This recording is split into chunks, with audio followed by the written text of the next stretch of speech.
What's up, YouTube? This is Too Raw for TV. Man, oh man, oh man, oh man, oh man, oh man. I'm going to put a link to this article in the pinned comment in the comment section below. Jason Williams on All the Smoke podcast said something about Oscar Robertson that just proves to me, without a shadow of a doubt, that just because you have played in the NBA, it doesn't necessarily mean that you have a mastery of players of the past. And that a lot of these guys, they can play the game. Obviously, Jason Williams was a good player. Not a Hall of Famer, but he was good. But, I mean, some of these guys be saying stuff, man. I'm wondering, are they saying these things for clout, or do they really believe some of this stuff? But anyway, Jason Williams said that he doesn't believe that Oscar Robertson could play in today's NBA. He said, I guess he was comparing players of the past to today's players, and he said, I'm taking all current players. All these older players were great, but to me, the game's evolved. It's hard to compare these players to. They were all great in their way, but like, Oscar Robertson's one of the greatest ever, correct? But he can't play today. That's what I'm saying.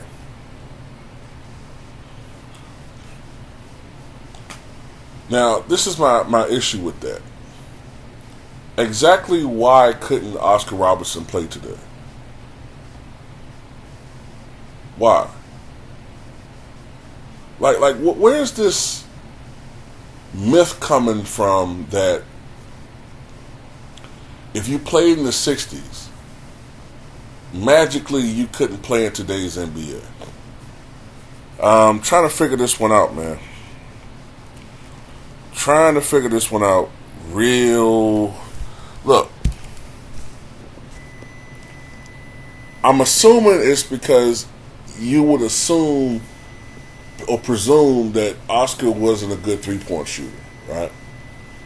Well, he didn't have a three-point line, so you really couldn't tell.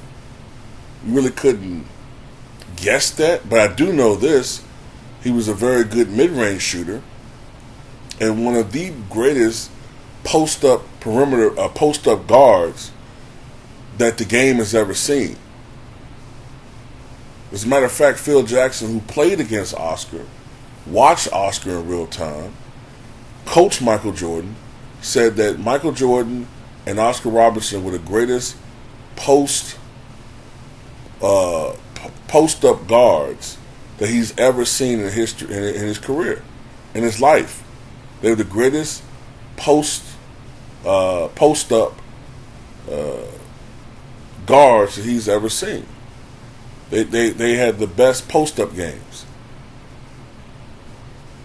So you have that going for Oscar. Because I'm trying to compare Oscar to current players. And the guy that pops in my mind more than any other player is LeBron James. Now, LeBron in his prime was significantly more athletic than Oscar, but Oscar was pretty athletic too. LeBron was quicker, but Nikola Jokic has shown that speed is not that important in today's game. Today's game is not predicated on speed as much as when Jason Williams was playing. You see, when Jason Williams was playing, the spacing wasn't as great. So to get between the gaps, it was more important to have that explosive first step. It was more important for a guy like Allen Iverson and Tracy McGrady and Vince Carter and Kobe Bryant as a perimeter player to have that first step, that speed, athleticism. That's why there was such an influx of athletic players in the 2000s, late 90s and 2000s, because you needed athleticism. That was more important. But now the game is so spaced out, athleticism can be an advantage, but it's not a necessity. Luka Doncic is not athletic, and he just had one of the most dominant campaigns we've seen, right? And Luka is not athletic. Luka makes Larry Bird look athletic. Nikola Jokic is far from athletic, and he just had one of the most dominant postseason runs. So what are these guys talking about? Because compared to Nikola Jokic, Oscar Robertson is an Olympic level athlete. He was a great foul shooter. LeBron's 74%. Oscar was right 84, 85%. So he's not a liability at the foul line.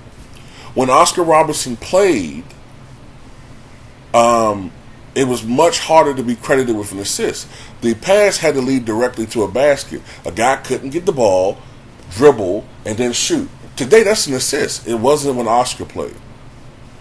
Hell, even getting the basketball, pump faking, and then going up, that wouldn't even be called an assist in Oscar's time. They were very stringent about that. But Oscar was getting 8.5, 9.5 assists. You know how many assists Oscar Robertson would be credited now in today's league? He'd probably be averaging 11, 12, 12.5, 13 assists. He dominated the ball much like LeBron James. But much like LeBron James, too, he wasn't winning when he was on his Cincinnati Royals because they just weren't good enough to beat the Boston Celtics or the Los Angeles Lakers or whomever.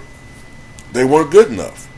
It wasn't until he teamed up with Kareem Abdul-Jabbar, another Hall of Famer, that he was finally able to win an elusive championship. He was a strong rebounder for his position as a shooting guard. So I'm trying to figure out why he would magically struggle in today's NBA. Can someone fill in the gaps for me? What else was he? He was a strong dribbler. I'm not saying that he could do all the things that Kyrie Irving could do, but you guys also remember, once again, they had palming violation rules. It was more strict. You couldn't do all these things with the basketball. They would have called palming on all these guys playing today constantly. And when you did cross over, it had to be real close, real quick. You had to have your hand on top of the basketball. That's why so many guys say, oh, these guys can't dribble. They could dribble. It's just that the way the game was officiated, the rules. People don't know what they're talking about anymore.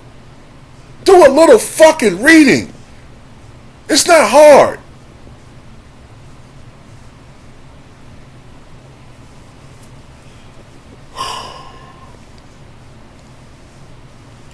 His defensive game. He was considered an average to slightly above average defender. Okay, he wasn't terrible like Luka Doncic. And, you know, nobody cares that Luka is a horrible defender, right? Oscar was, by reputation, a guy that got steals, but he wasn't a great one-on-one defender. But I have read that he would get steals. So you have a big guard, a strong guard, 6'5", 220 pounds, in the 60s. So he would, I don't know, if he was born 40 years later, 45 years later, what would he be? 6'7", 240?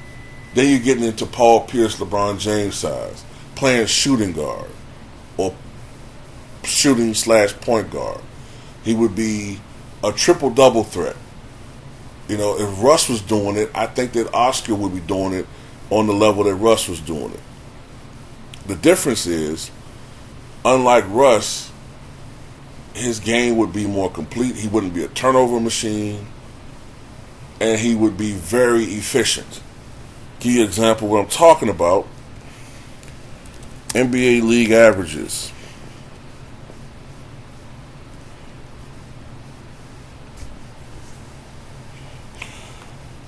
Let's just go.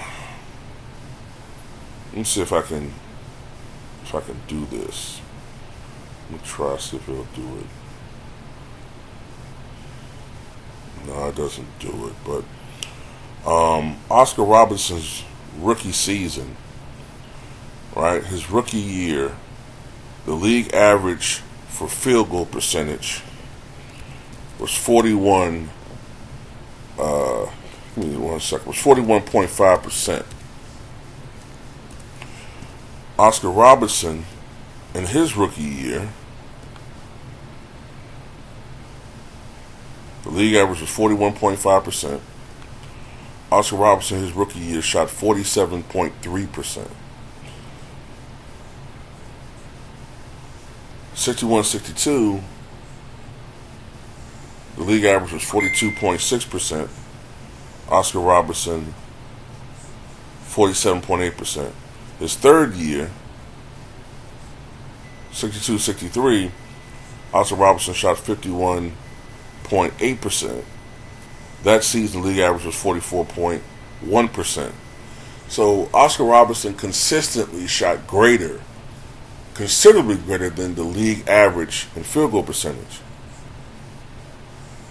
This past year, the league average was 47.5% or 47.6%. So does that mean that Oscar would be shooting well over 50% from the floor? Probably. Considering, the fact that he was efficient, always took, what was considered the best shot, literally made the players around him better. Unlike, some guys that just get, that reputation, but they really don't make players around them better. And this is another thing.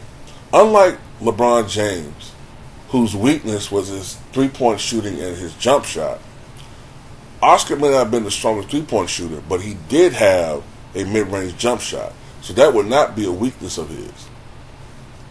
And I still think that, look, if LeBron James, who was not and has never been the strongest three-point shooter, has been dominant as he's been in the past 20 years, I'm failing to understand in my mind how Oscar Robertson, with a better mid-range jump shot, with an actual post game that's better, with a similar play style, how is Oscar going to struggle? High basketball IQ, all of that. And I would argue he's much mentally tougher than LeBron James. And he didn't just play 45 great minutes and then falter, because he was afraid of criticism. You know what I mean? I'm just trying to figure out how is it that Oscar would struggle in today's NBA, but Luka Doncic isn't. Nikola Jokic isn't. I just want Jason Williams to tell me why. Like why would Oscar Robertson struggle? I know you keep saying the game is different. Yes, Oscar would have to play a little different. He'd have to shoot from outside more. He wouldn't be able to. Well, actually, he'd be able to drive to the basket more because there's least resistance. And as big and as strong as Oscar Robertson was for a guard, I don't know whether he could bench press, but his contact strength was immense. He would get a lot of easy buckets, like LeBron James. He would shoot a very high percentage, like LeBron James. Probably somewhere in the 52-53% range for the season. So I'm trying to figure out why he would struggle. Him, as fundamentally sound as he was, great free throw shooter, great mid-range shooter, one of the top two, according to Phil Jackson, post-up shooting guards we've ever seen in the history of the game, could score with his back to the basket, fall-away jumper, fade-away jumper, like Michael Jeffrey Jordan, competitor, built for it, tough, had to deal with rancid racism, the likes of which we can't even fathom. Why would he struggle in today's soft league? Can somebody explain this to me?